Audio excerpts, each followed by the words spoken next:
Alors, bonjour, c'est Moma. Aujourd'hui, nous allons parler de l'article. Alors, qu'est-ce qu'un article? En fait, c'est le petit compagnon du nom. D'accord? On va dire la chambre.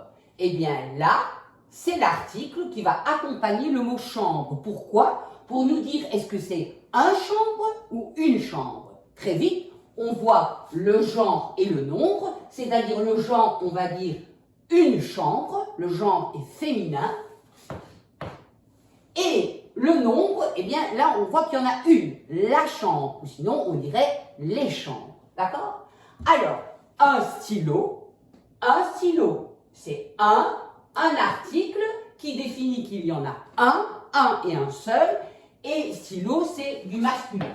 On appelle ça du masculin singulier ou du féminin singulier, ok? Quand il y en a plusieurs, c'est du pluriel.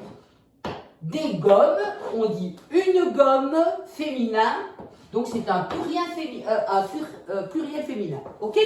Alors, il y a deux sortes, donc en fait c'est un déterminant du nom autant qu'un adjectif, d'accord? Quand on a un nom, on regarde toujours ce qu'il y a à côté. Donc il y a un article, on peut dire par exemple la belle chambre. Belle c'est un adjectif, ça veut dire qu'on lui donne une qualité. Il peut être une qualité d'un adjectif possessif, un adjectif comment je veux dire, qualificatif qui qualifie la chose, etc. D'accord? Même numéral, on donne le nombre.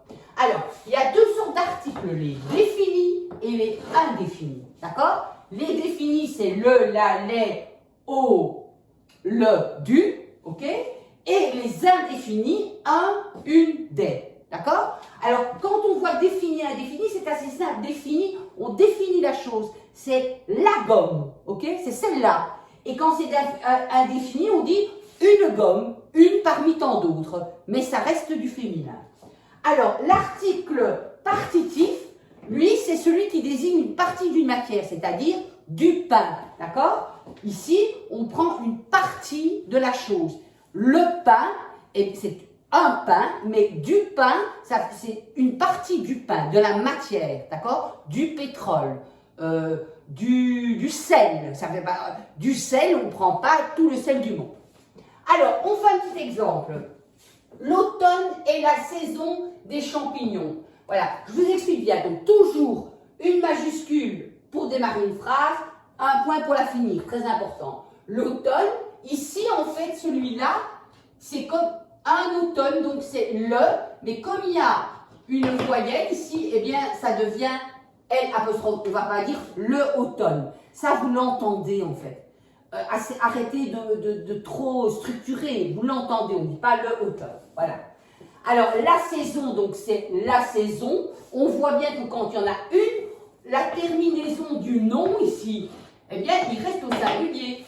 L'automne, elle reste au singulier. Par contre, des champignons, cet article-là, il y en a plusieurs, il fait partie des indéfinis puisque c'est des, on ne sait pas combien il y en a, des champignons, et là on voit toujours que quand il y a le S ou des, vous avez au nom le S. Alors, les chasseurs entamaient des discussions sans fin sur les perdreaux, eh bien on voit les chasseurs, donc c'est un article, les chasseurs, qu'est-ce qu'on voit? C'est un défini. Les chasseurs entouraient des n'est pas défini, puisqu'on ne sait pas qui ils sont, sans fin, sur les perdreaux. Les perdreaux, on dit bien, c'est ceux-là, c'est du défini. D'accord? Je vous ai souligné en rouge et en blanc. Je passais des heures, il y en a beaucoup, mais on ne sait pas combien elles sont. Donc, c'est un indéfini, c'est ça que je vais vous dire, indéfini, défini. Vous vous posez quand vous lisez. D'accord? Des heures, effectivement, s'il y a S, il y a S. À jouer avec de la terre. La terre, c'est du féminin singulier. Voilà, c'est aussi simple que ça. Alors, une petite recommandation aux professeurs de tous les pays du monde. Avant, en fait, quand on avait un cahier d'exercice, d'accord? Quand on avait un exercice, on avait, voilà, ça c'est des exercices, ok? Mais c'est comme dans les mots croisés. En fait, c'est un jeu. On donne des exercices et de nos jours, en fait, on doit répondre nous-mêmes aux questions. Dans le temps, nous avions les réponses. Pourquoi? Parce qu'à un moment donné, à la fin du cahier. Pourquoi? Parce que ça facilite la recherche. Quand vous ferez une thèse ou n'importe quoi, effectivement, on vous demandera être ou ne pas être, quelle est la question. Alors, ça, c'est autre chose, là. Mais petit, on se prépare. Donc, à quoi ça sert de demander des questions et ne pas donner les réponses? C'est une perte de temps magistrale. C'est comme dans le mot croisé. Quelqu'un va faire un mot croisé. Eh bien, il va essayer, à un moment donné, épuisé, il va aller chercher derrière, il va aller regarder la réponse. Et il va dire, ah oui, mais pour la prochaine fois, il le sait. Donc, arrêtons de poser des questions sans donner des réponses. Ça n'a aucun sens. Aucun.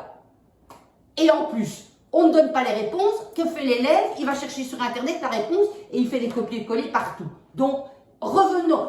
Internet nous a donné cette occasion d'avoir les réponses. Alors, c'est mieux que le professeur donne les réponses que Internet. 2 fois de perte de temps.